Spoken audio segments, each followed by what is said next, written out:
Now, I'm often asked, how do you actually put a bet on? And it's funny that I'm explaining it because I don't bet, but I'll do my best.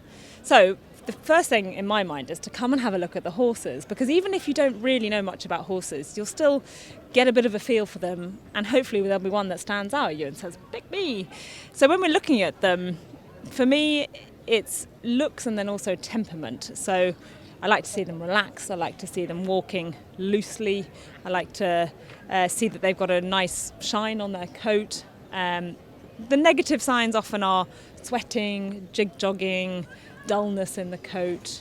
And then also it varies a bit if they haven't been on the track for a long time. If they're looking a bit tubby, that's a bit of a negative. Sometimes they've had a lot of racing, they might look a bit too fit, a bit too thin. That's also a negative. Not always will one absolutely stand out at you, but you can often get a little bit of a feeling for them. There's also, for example, headgear. That one's got blinkers on, it's got a noseband on. There's actually one running who's got like a net over his nose. That suggests he's quite a keen-going sort. The net makes him think that he's half running into the net, should slow him down. Lots of different tricks of the trade. Stay with us here at Newmarket. If you like jockeys, go for the jockeys. If you like the colours, go for the colours. So when it actually comes to putting the bet on, there's a variety of ways of doing it.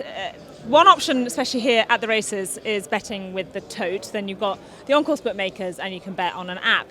But what I quite like about the tote is that it's got the decimal odds. So you know that if you put £1 on, for example, on fireworks, you'll get £2.20 back. He's obviously the favourite.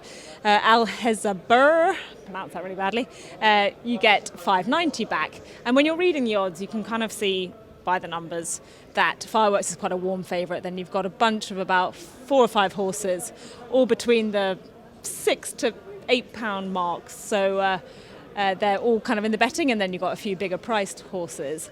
And for me, I always quite like to go for a bit of value. Yes, obviously the favourite normally has a better winning chance, but let's pick one at random. Let's go for Glen-esque at £8.80. Don't forget also that you can have all sorts of exotic bets with the tote. You can have first 2, you can have first 3 in different orders, you can have place pots, jackpots, and for a little bit of money you can have quite a lot of involvement on the day. Now, if you bet on the tote, you bet into a pool. So depending on the size of the pool, it reflects on your winnings. You don't always get the price stated. That can actually often be a good thing, especially if you bet on a big world pool event, because loads of people are betting from different countries. More money in the pot means bigger dividends on the whole. Now, you can also come on course, when you're on course, you can come to the on-course bookmakers and you can shop around a little bit for your price. I was going to say that Glen-esque there was shorter than there, but he's just gone to 10 to 1. So they're actually all going about the same kind of price for the horse that I was thinking of having a bet on. But if you find one that's offering slightly better price, you want to go for that one, and you get your fixed odds. So whatever you back it at, that's the result, that's the return that you get. I don't know about you, but sometimes it jumbles my brain doing fractions. So you've got fireworks 7 to 4, 7L 11 to 2. Normally, if there's not a 1 as the second number, I get a bit confused. Then you get odds on, etc. So that's kind of why I prefer decimal betting. Also, each way, often people like to bet each way so they get the first 3 home. Half of your bet goes on the winner, the rest goes on second and third. But remember, if there's less than 8 horses in the field, you don't get the first 3. So for example, in this race, we've got 10 runners, so go each way. But if it's shorter than 6 to 1, you won't get a very good return. So that's not my suggestion. Now, the other option is, of course, to do it online. I mean, there's an app for pretty much everything these days, isn't there? So I'm going to click on the little F here, Fitstairs app, and then you've got all the upcoming horse racing, 4:40 at Newmarket.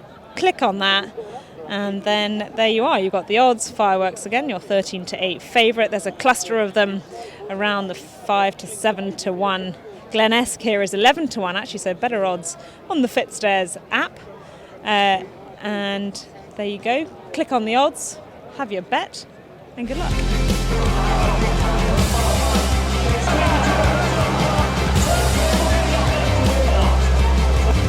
Turntable it is who wins. The stablemate of Glen-esque, so we weren't that far off that he finished second last, third last maybe.